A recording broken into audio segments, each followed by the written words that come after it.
Neville Goddard Lecture. Occupant or inmate. An occupant established title to property by dwelling in it and is free to come and go as he chooses. An inmate is confined. Whether it be a prison or asylum, the inmate is restrained by law, yet he is just as free as the occupant, but he does not know it. Now Christ is what God means by man, and if you know who Christ is, then you will know that Christ is what man means by God. Christ in you is the hope of glory. Therefore, let us make man in our image as Christ is the image of the invisible God. So Christ, your own wonderful human imagination, is what God means by man, and when man speaks of God, he is speaking of his own wonderful human imagination, tying them together by saying, God is man and man is God. They are truly one, for God is infinite man and man, confined to his senses, is finite God. Tonight I am going to try to show you the difference between the two, and how they are both free but do not know it. In the beginning of the book of John, Jesus is asked, "Where do you live?" And he answers, "Come and see." Now, if I invite you to follow me as I move toward my dwelling place, you would have to move, so there would be motion. We are always dwelling in and thinking from a state of consciousness. Do you know where you dwell? It is the place, the state, to which you consciously return. That is your dwelling place. A lady calls me time and time again telling me how the people in her office do not like her. She moves to another job only to call again to tell how the people in this office have turned against her. Finding another job, the same story is repeated. When I ask how she knows they don't like her, she tells me how they get in a corner and whisper about her. She is so convinced that this is true, that she goes from job to job to job finding only those who dislike her, and although I tell her that the world is all imagination, she cannot believe it. But I tell you, the world without, which appears so very real, is a world of imagination. Imagine people are against you, that they are constantly talking about you, and you will go from job to job and watch the same experiences repeat themselves, for people are only personifying your thoughts. So where are you dwelling? Tonight I want to show you how to move, how to occupy a state and not be its inmate. Every state, regardless of what it is waiting for occupancy. The great tragedy of the world is perpetual construction, deferred occupancy. Construct your dream state in your mind's eye, and regardless of what the world may tell you, say to yourself, it can be. You may not have the educational background, be in the proper social circle, have the finances needed to fulfill your desire. But if you move in and occupy the state, in your imagination, thinking from its fulfillment, the world will personify your thoughts and objectify the state you have occupied. Now listen to these words from the 10th of Matthew. Do not think that I came to bring peace upon the earth. I came not to bring peace, but a sword to set a man against his father, a daughter against her mother, and a daughter-in-law against her mother-in-law, for a man's enemies are those of his own household. These words are everlastingly true. You have no enemy other than that of your own household. Your father, mother, daughter, daughter-in-law or mother-in-law are not your household. They are your intimates. Your household is your imagination, where all your enemies live. Personified as your fellow workers, neighbors, those you meet during the day, the thieves who steal your purse, their life is in you. Your thoughts are your enemies, for the world is your thoughts pushed out. May I tell you how wonderful it is to receive your letters, that I may share your dreams and experiences with others. I will share one letter with you now. This lady writes, "Due to a long illness, I began to feel insecure, so I went to bed assuming that I am now very secure. That night I dreamed I was with a little child and an elderly woman. Seeing something he desired, the child began to complain, saying it was too expensive and it would cost $250,000. I told him not to be concerned because he already had billions of dollars. As we started to leave, the lady resisted saying it was too dark outside, but I told her it would be all right because I had a light. As I spoke, the wall opened and we moved into another room filled with a wonderful blue light. Then a few days later, I dreamed I was in a field of harvested wheat where a few stalks remained. Then I saw 3 buffalo coming toward me, and although I was not afraid of them, I hid, and as I was hiding, I awoke.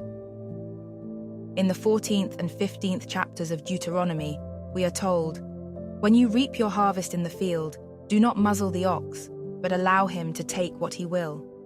After the harvest, do not return for a forgotten sheaf, but leave it for the sojourner, the fatherless and the widow.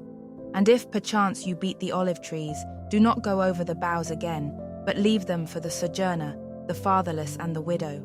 Do not harvest to the end, but leave some and remember you were once a slave in Egypt."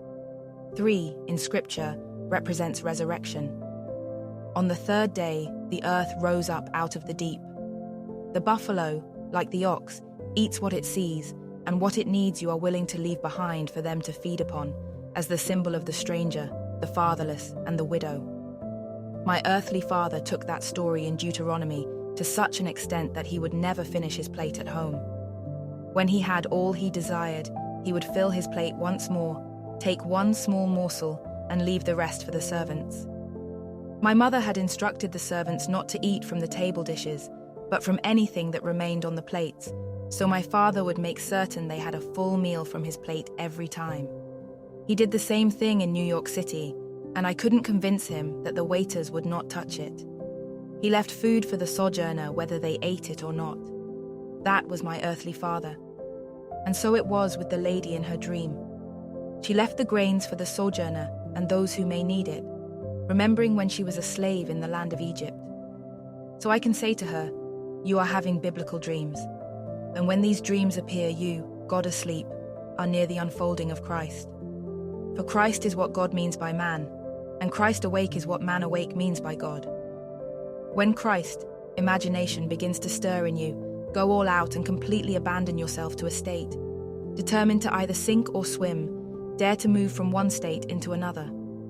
Many years ago, Blake showed me how to move, how to see infinite man as one.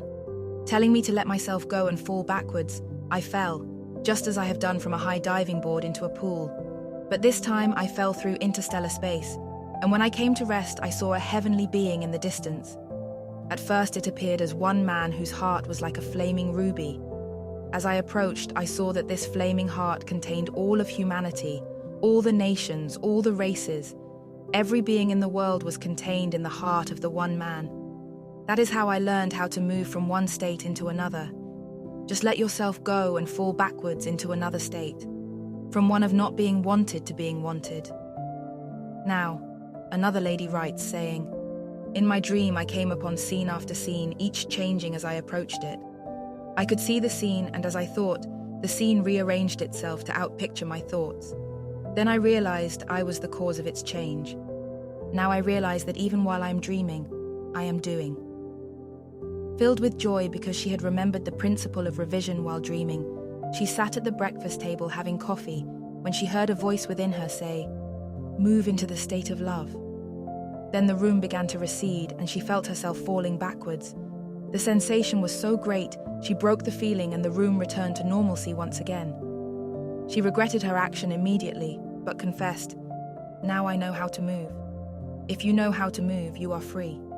So are you occupying your present state or its inmate? If you are its occupant, you can move and be other than what you are now. But you must be willing to fall asleep in the desired state and carry it into dream where it becomes natural. Then, dwelling in that new state of consciousness day after day, the world will pick up the atmosphere of your dream and fulfill it.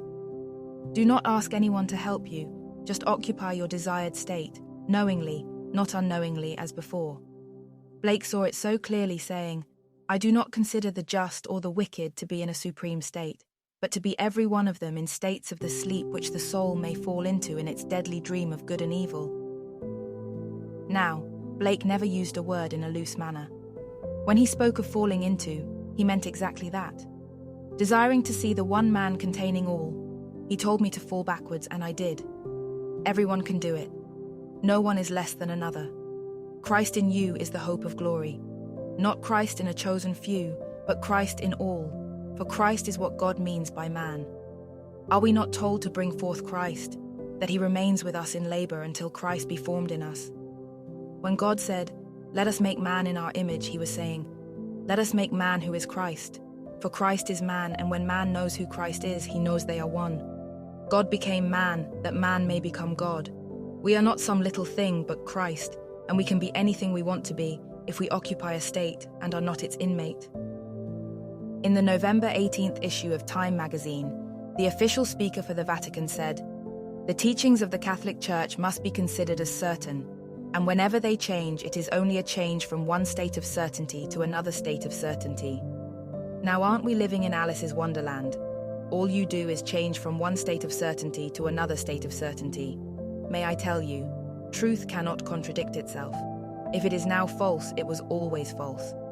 In the 8th chapter of Corinthians, we read the words, "Food will not commend you to God.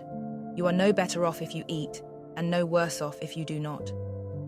Yet for 1100 years, the doctrine of not eating meat on Friday was a certainty, inspired by one in whom meat possibly disagreed. But because he spoke as having received the information from on high, no one dared to break it. Now the present Pope undoubtedly likes to eat meat, so he changed it from one state of certainty to another state of certainty. Now if that isn't Alice through the looking glass, I don't know what is. Didn't the Mad Hatter say, "The words that I say mean what I want them to mean," and proceeded to give new meanings to words? But I tell you, truth cannot contradict itself. If it wasn't true when recorded, it was never true. And if it was true, then it will always be true. Christ defines himself as the truth, and Christ is your own wonderful human imagination. With him, all things are possible. I don't care what the world will tell you. If you know who Christ is, nothing is impossible to you.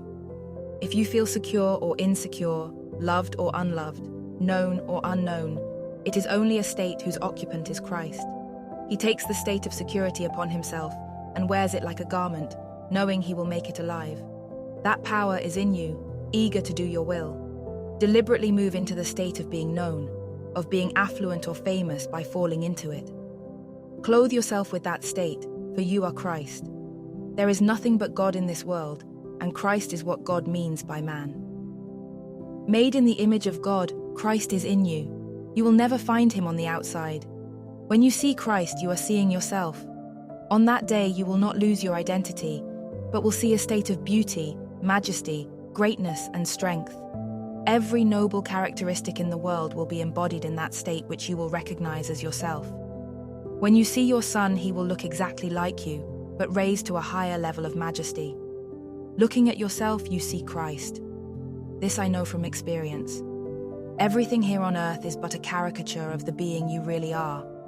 But while we are wearing these masks, we can apply this marvelous principle, not only for ourselves, but for everyone.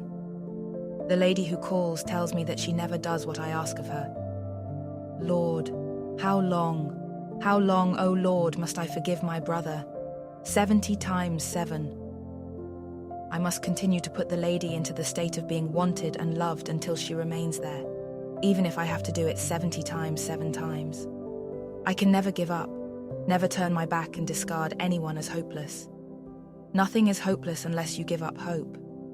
You don't forgive them 490 times, but until you have actually witnessed the change. When I really succeed in putting her into the state where it is her dwelling place and she occupies it, the world will reflect it. Then and only then can I relax, for she has returned to me. God is one, so there can't be she and I, as that would make two, so she who is myself extended returns to me. I will do it and do it and do it, even if the phone rings every day, until she occupies the state she desires. Yes, we are human enough to say, "Oh Lord, when will they remain in the state into which I have put them?" But you keep on doing it, it's good for you. You do it over and over until suddenly it gels and they remain there.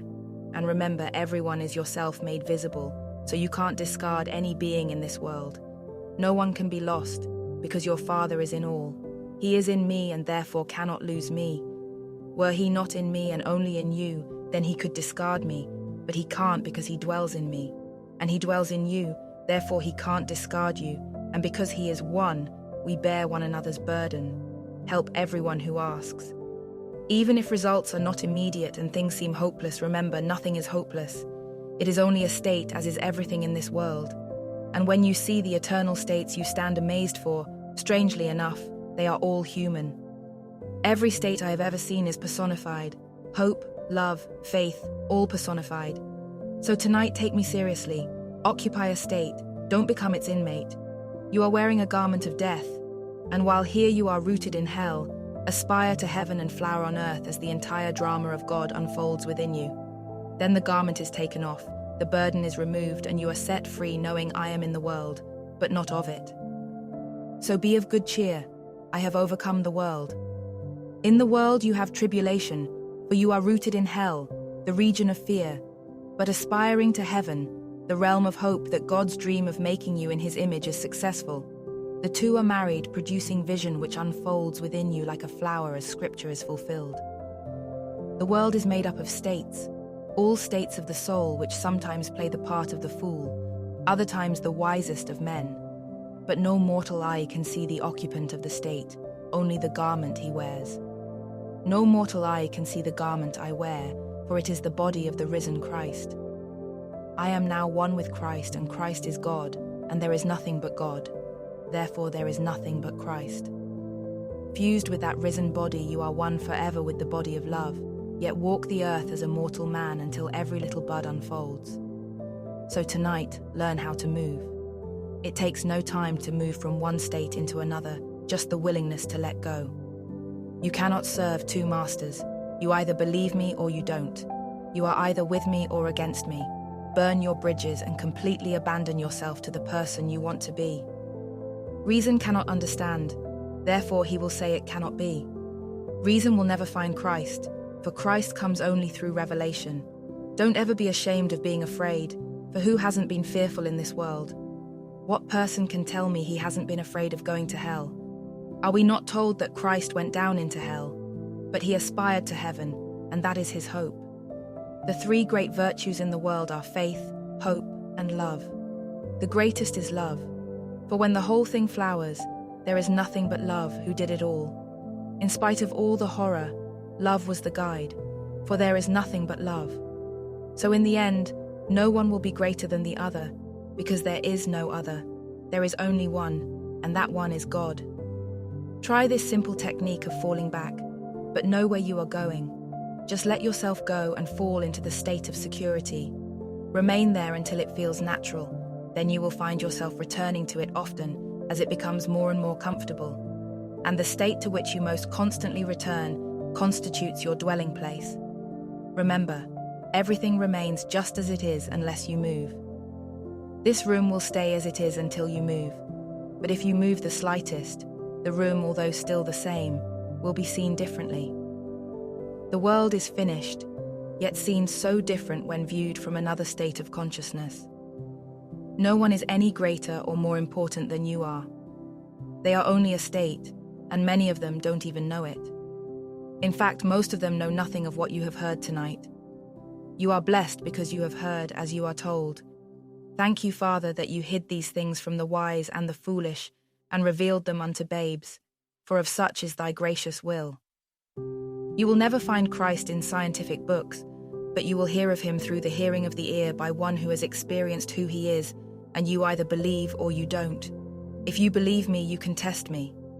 Lord Lindsay once said to those who came to him, "You ministers are making a mistake. In your pulpit you are arguing for Christianity and no one wants to hear your argument. You ought to be witnesses. Does this thing work? Then share it with the rest of us." He was speaking of this level of moving from state to state, not the promise, for that comes when the tree begins to flower. It flowers on earth, but until the promise unfolds, share your experiences of moving so all may enjoy freedom and the affluence of the world. Tonight I hope you heard enough to want to test it.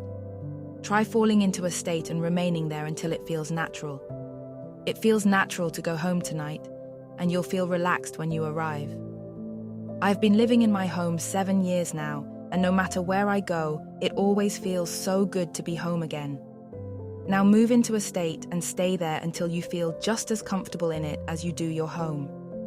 You might not feel at home in a palatial place, but if you will remain there long enough, it will begin to feel like home, for you will become accustomed to it and not feel its strangeness anymore. Choose this night where you would like to live, for the world is yours and every state within it. It's entirely up to you where you live. Now let us go into the silence.